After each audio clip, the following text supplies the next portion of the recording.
Darlings, coming at you from inside my car in between work appointments. So today I'm going to talk about how to have grit. So I have my dream of becoming a best-selling author and an award-winning narrator. And I'm not there yet, obviously. I know it's going to take time. And I've talked a little bit about this before on how to keep going. Because there's a sad thing, is that stuff takes time. And we don't want stuff to take time. We have our inner tantruming child that's like, I want it and I want it now.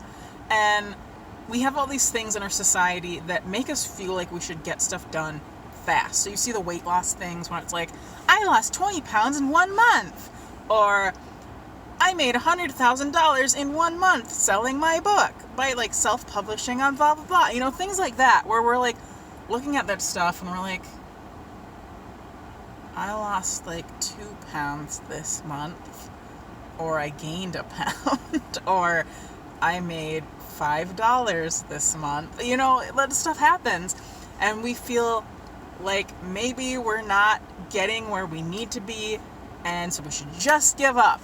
Don't do that. So how do we keep going? So like I said, remember that it takes time, and that's okay.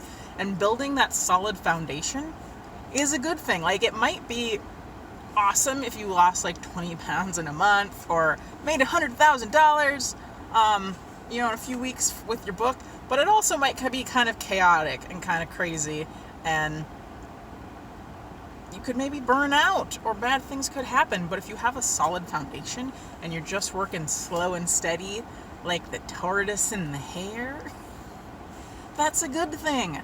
And like I said, it's supposed to take time. There are going to be the outliers, and that's what our society focuses on. But don't do it.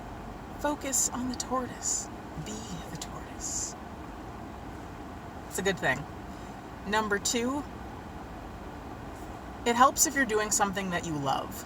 So I love writing. I love narrating. Like, sometimes I have to drag myself away from it. Sometimes it's like almost painful to stop.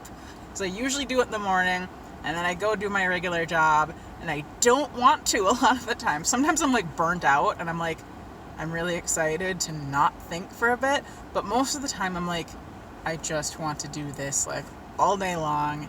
This is amazing. This is all I want to do.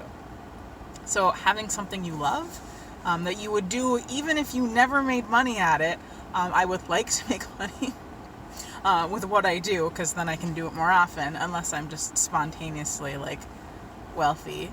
But yeah, it's something I love doing. So if you're trying to work at something that you don't love, that might be tricky. So I would say find something that you love. And number 3, keep your vision in mind, that big goal. Just picture it, maybe daily even. Maybe make it part of some daily affirmations or something, but just really keep it at the top of your mind and be like, oh, how is that going to feel? How amazing is it going to be when I get that dream, when I get that goal, when I'm making money doing what I love?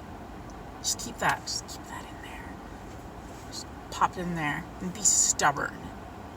And then also think of a time where you did persevere, and maybe it took you a while, and maybe it was kind of tough, or maybe you felt like giving up, but you didn't, and you made whatever happen. So remember that. Remember that you can do it. Because my current job, people told me they didn't say I was dumb, but they did. They're just like, don't do that. And that worked out. And it's a really good job. I just happen to love writing and narrating more, but I still love it. So that helps me, because that took a little bit to build, but I still remember all the people that are like, Kira, you can't make a job out of that. And I did. So yeah, be stubborn. Remember the times you've done it. Keep that vision up in your head. Build that foundation. And get them dreams. Okay, bye.